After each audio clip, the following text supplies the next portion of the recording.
Hello, welcome to another snazzy video. If you've seen some of my videos in the past, then this is going to be a little different from what I usually do, but it's still going to be a fun video that I hope you like, so you should watch the whole thing. In this video, I'm going to break down and talk about my favorite movie on the planet. I've wanted to do this for some time now because I think it'll be kind of a fun video. If you're a person who's not into Assassin Beans, then you'll probably click off the video once I say what the movie is called. But trust me, this movie is filled with an amazing storyline, really cool fight scenes, and super unexpected plot twists. So, get ready for this many minutes of me obsessing over the John Wick of coffee beans and the greatest bean detective to ever live, and let me introduce you to the greatest cinematic masterpiece of our generation. Nay, the greatest cinematic masterpiece of all time. Killer Bean Forever.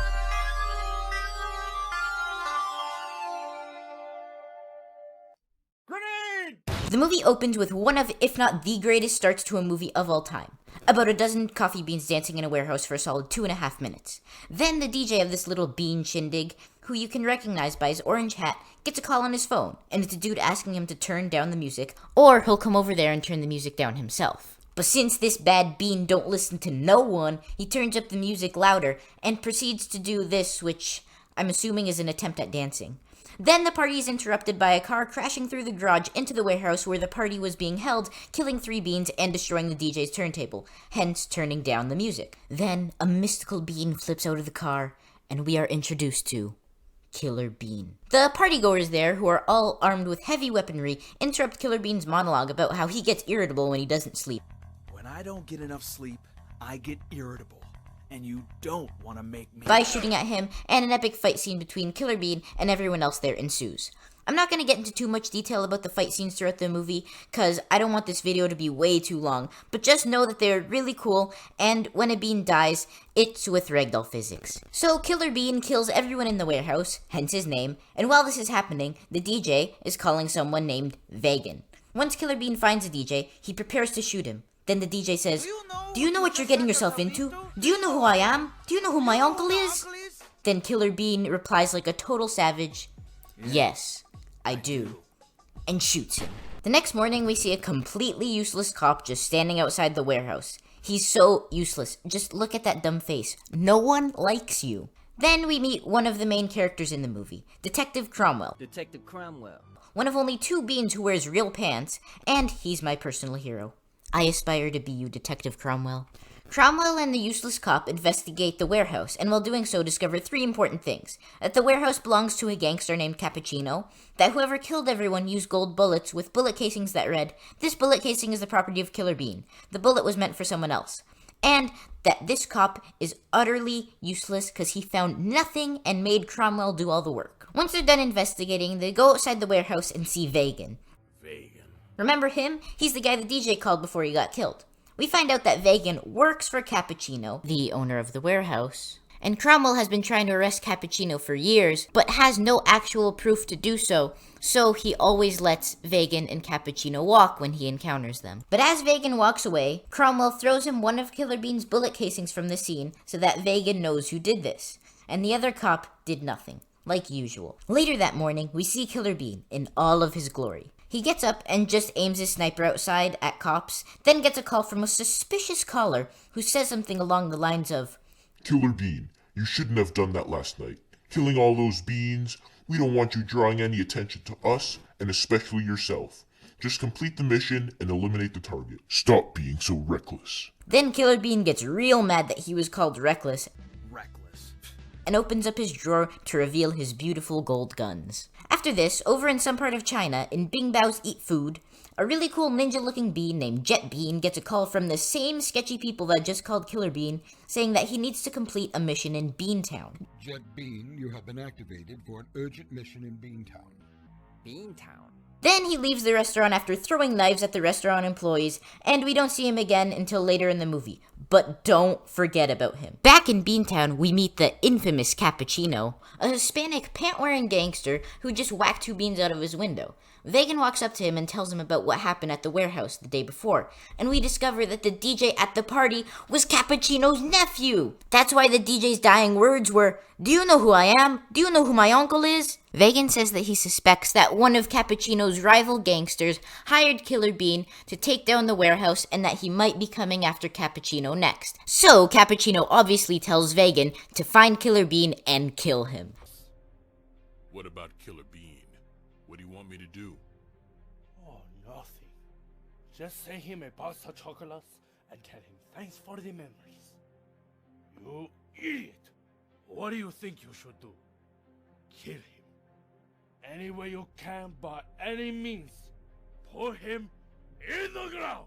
Next, we see Cromwell investigating the crime scene from the warehouse on his computer, and he believes that Killer Bean is going to go after one of Cappuccino's other warehouses next, so he decides that he is going to go to said warehouse. After this, we see Killer Bean standing outside another warehouse, telling himself to make a dramatic entrance. Dramatic entrance. So he flips through the window, breaking the glass into the warehouse, ready to shoot at anyone in there, but no one's there, so Killer Bean gets ready to leave. Well, that pretty much frees up my day. But wait, there's more. He notices a note in the middle of the warehouse, and as soon as he reads it, a bullet flies towards him and he jumps out of the way. And you won't believe who shot that bullet. Vagin. This is probably my second favorite scene in the movie where Vagin and Killer Bean just shoot at each other, because look at some of these epic shots from that scene.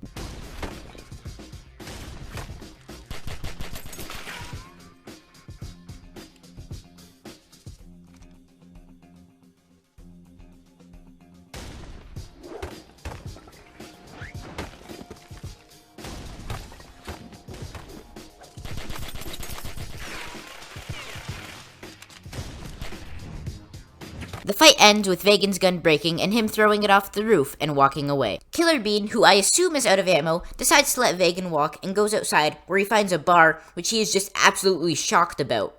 But as Killer Bean walks to the bar, we see the note that he read before being nearly murdered by Vagin, which reads, "Shadow Bean, you are too late." At the bar, Killer Bean sees Cromwell on the TV there, talking about what happened at the warehouse. Speaking of Cromwell, he shows up at the warehouse on his hunch that Killer Bean would go there next. He doesn't find Killer Bean at the warehouse, but he does see a Bean with a fancy car and fancy guns, which he presumes is Killer Bean at the bar, so he walks in. Cromwell and Killer Bean talk a bit about what happened at Cappuccino's warehouse, and we find out that Killer Bean's real name is Jack. Jack. So now we know that Killer Bean's parents weren't like, "Oh, look at our beautiful Bean child. What shall we name him, Wife Bean?" "I don't know, Husband Bean. How about Killer?" "Ah, yes, that would be a suitable name, indubitably." Killer Bean says that he recognizes Cromwell from the TV, You know, you're much uglier in person. and Cromwell says that he knows that Killer Bean killed everyone at the warehouse because he left so much evidence and he was so reckless. It was easy. You were just reckless. Then, to put the icing on the cake, he throws Killer Bean's own bullet into his glass. Then Killer Bean throws down an Uno reverse card and says, "If anyone's reckless, it's you, coming out here after me with no backup." Then, Cromwell, being the absolute savage that he is, pulls his gun out and says, "This is my backup."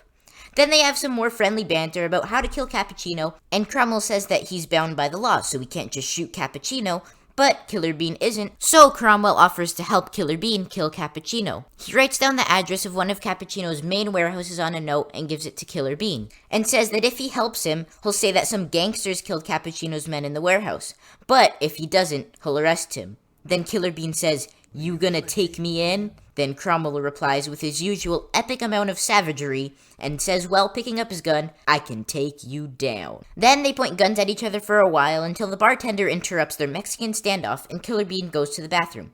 While in the bathroom, Cromwell finds the note that Vagin left for Killer Bean saying, "Shadow Bean, you are too late." Then, back in the bar, one of, if not the most hilarious moments in cinematic history is occurring. Killer Bean walks out of the bathroom and says, "Sorry, it was a double flusher." Then the bartender says, "But you only flushed once." Oh. Then once Killer Bean walks out of the bar, Cromwell is there waiting for him with his backup and asks who Shadow Bean is. Who is Shadow Bean? Killer Bean explains that he's in way over his head, kicks him, and drives away. Back in Cromwell's car, he calls some dude named Harry. Harry. and asks if he's ever heard of shadow beans, and Harry is shocked and says that he didn't know the shadow agency was still in operation. I didn't know they were still in operation. Long story short, they're an agency of highly trained beings who used to work for the government, but are now a private company who complete missions to the highest bidder. Based on Killer Bean's skill set, this leads Cromwell to believe that Killer Bean is part of the shadow agency. Are you following what's going on so far? If so, then press the like button now and comment your favorite Detective Cromwell line. If you're not following what's going on, then, sorry if I was bad at explaining things. But anyways, back to the movie. Killer Bean uses the note that Cromwell gave to him to find Cappuccino's warehouse, and once again tells himself to make a dramatic entrance. Dramatic entrance. Then, inside the warehouse, Killer Bean falls through the glass ceiling, interrupting the conversation of some gangsta boys who were talking about how all guns should be illegal from the country. Except their guns, of course. That's the problem with this country. Too many crazy lunatics with guns. Ain't that right, baby? Sadly, Killer Bean doesn't stick the landing and dies. Just kidding, he lands on the table where everyone was chatting and kills them all. Then everyone else in the warehouse hears the commotion and comes over, but Killer Bean kills them.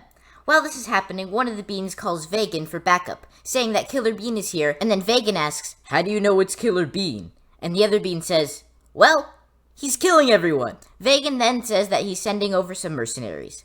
After Killer Bean finishes murdering everyone, the mercenaries show up, and we meet the one and only Australian bean in the movie. He goes on his Australian bean monologue, explaining how he handpicked his entire squad straight from the academy, and that there's no way that Killer Bean can kill them all. Then Killer Bean kills them all. At this point, Vagan arrives on a motorcycle, but jumps off, let his motorcycle hit Killer Bean, then shoots it, which knocks Killer Bean unconscious. Forgot to mention that Cromwell was watching all of this just go down from a rooftop nearby. Good job, Cromwell. Keep up the great work. Killer Bean is then awoken, strapped to a chair, and he sees Cappuccino and Vagan arguing in front of him. I guess Cappuccino just teleported over there to see Killer Bean. Anyways, Vagan wants to kill Killer Bean right then and there, but Cappuccino wants answers on why he killed his nephew. Then Cappuccino proceeds to continuously slap Killer Bean. Very, very much so. Then, after he finishes his barrage of slaps to Killer Bean's poor bean face, he tells one of the gangsters there, whomst is holding Killer Bean's own guns, to kill Killer Bean. Then the gangster says, "How does it feel to be killed by your own gun?" Then Killer Bean throws down another Uno reverse card and says, "I was just about to ask you that same question." Then the gangster shoots at Killer Bean, but Killer Bean leans back, which causes the lock which bound him to the chair to explode, henceforth freeing Killer Bean. Then Killer Bean grabs the gangster's gun from his ankle holster, kills him, and then kills everyone else there, leaving just Vagan and Cappuccino. Back on Cromwell's rooftop, he calls for backup to come to the warehouse. Then, back in the warehouse, Cappuccino says to Killer Bean, "How dare you come into my warehouse looking to kill me? Who do you think you are?" Then comes one of, if not the most unexpected plot twists in cinematic history. Killer Bean says, "I hate to burst your bubble, Cappuccino, but I'm not here to kill you. I'm here to kill him." Then the camera cuts to Vagan. Vagan! What? What? I did mention that there were going to be spoilers at the beginning, right? Then Cappuccino, who no longer wants to be part of the situation, says that he needs to catch up on his taxes, so he has to leave. But as he's leaving, this happens. By the way, Megan, you're fired! That's why you shouldn't become a gangster, kids. So then, in an epic monologue by Vagan, we found out that he used to work for the Shadow Bean Agency and went by the name of Dark Bean. He was one of the top beans in the agency, and he joined because he wanted to rid the world of criminals, just like Killer Bean, which is what he did for the most part. But then the Shadow Agency turned private. The agency would do anything for money.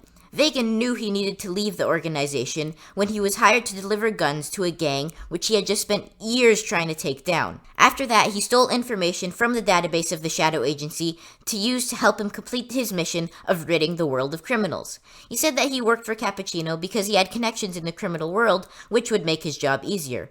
Vagan tells Killer Bean that the agency has tried to kill him before, and that any bean that comes into contact with him is compromised because he has too much information on the agency. Basically saying that the Shadow Agency will kill Killer Bean even after he completes the mission. Plus, Vagan says that Killer Bean has been a liability to the agency because of how reckless he's been. But Killer Bean refuses to believe anything that Vagan says and proceeds to shoot him, which causes Vagan to die very dramatically and Shakespeare-like, with his last words being, "We're both dead beans." Then Cromwell, who's now at the side of the warehouse, calls his police buds and asks them to bring the entire Beantown police force to the warehouse. Back in the warehouse, Killer Bean picks up his phone device thingy to call the Shadow Agency to tell them that he completed the mission.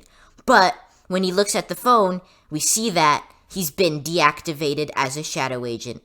Could Vagan have been right about everything? And then we see Jet Bean arrive in Beantown. Remember him from China? The assassin from the East, as he likes to call himself? He calls the agency to find out who his target is. So then we see the entire police force of Beantown arrive at the warehouse, guns out, ready to attack Killer Bean. But Cromwell stops them. He says that he doesn't want to kill Killer Bean because he has information on the Shadow Agency. So Killer Bean asks for a quiet place to think, so naturally they throw him in a jail cell for the night. While Killer Bean is just vibing in his cell, Jet Bean arrives at the warehouse to talk to the police officers there, who think that he's a Chinese food delivery guy. Yeah, nobody ought to know egg foo young here. But then Jet asks where Killer Bean is, and the cops tell him that they put him in prison. Then Jet Bean kicks one of the officers after being showered with bad comments from them and gets arrested. They drive him to the prison, but once they get to the prison, Jet Bean breaks out of his handcuffs and absolutely murders every last police officer there. Then he goes into the prison, holding Killer Bean's 2 guns, and stops at his cell. He throws the guns at Killer Bean and says, "You'll be needing these more than I do." Then they get to know each other a bit, talk about why they're about to kill each other, you know, that good stuff. Hi, editor's note here. I actually forgot to make it explicitly clear that the reason why Jet Bean wants to kill Killer Bean is because he was hired by the Shadow Agency to do so. Anyways, back to the video. Then Killer Bean starts to shoot at him, but Jet dodges all the bullets, so Killer Bean decides that he's going hand-to-hand instead of using guns. Jet Bean rips the door off the jail cell and the fight scene begins. I know I've said this in the movie before, but no exaggeration, this is by far one of, if not the greatest fight scenes in cinematic history. The choreography, the movements, just everything about it was so perfectly put together, and it is definitely my favorite scene in the movie. It's just 5 minutes of pure perfection. After they fight for a bit, they realize that they are pretty equally matched, so Killer Bean grabs his guns off the floor. Jet Bean says, "You already tried that." But Killer Bean throws one of his bullets in the air, then starts shooting at Jet. Jet blocks all the shots with his Wonder Woman wristbands, but then Killer Bean shoots a bullet right at the bullet he threw, which deflects it and doesn't give Jet enough time to block it, and hits him. Killer Bean dramatically says, "It's over." Then Jet replies even more dramatically, "Not for you." Then dies. Killer Bean picks up Jet Bean's Shadow Agency phone thing and calls them to tell them that he's quitting and that he's gonna kill them. Killer Bean then finds the armored police truck with all the weapons and says, "This will do," then drives off into the night, and the movie is done. Wow, I am so dehydrated. That was a lot of talking. Now, you may be wondering what happened to the greatest character in the movie, Detective Cromwell. Did he get killed by Jet Bean like the rest of the cops at the prison? Nope. Right before that happened, he left to go home so we could rest assured that he's safe. Phew. So that was the movie. The craziest thing about the movie, in my opinion, is that it's pretty much created by one man, Jeff Liu. If you go on the Killer Bean YouTube channel, you can see that Jeff Liu has been working on developing Killer Bean for well over a decade, and Killer Bean Forever was basically a passion project for him. And yes, Killer Bean Forever is the most popular thing that Jeff Liu has posted on YouTube, with over 15 million views, but it is not where the Killer Bean saga ends. Since the release of Killer Bean Forever, there's been a mobile video game which continues the story of Killer Bean going after the Shadow Agency. I finished the game, it's actually really fun. And just recently, Jeff Liu announced that he's creating a Killer Bean miniseries continuing the story of Killer Bean. And as of recording this, he has already released one episode, called The Return of Killer Bean. So right now is probably the best time to jump into the Killer Bean fandom if you're interested. Anyways, I think I'll end the video here, but I highly recommend you watch the actual movie. Link in description, because like I said, the fight scenes are pretty amazing, and there are actually some hilarious one-liners which I didn't have time to put in the video. So, what did we learn from this? Absolutely nothing. I just talked about beans in warehouses for 17.5 minutes. Hey, thanks for watching. I don't really want to drag on this end card too long because the video is already so long, so thanks if you made it to the end. But I just wanted to say I tried something new with this video, and let me know if you liked it or not in the comments. Anyways, that's pretty much all I have to say, so just press the like button if you enjoyed the video, follow me on Instagram, subscribe, and wash your hands.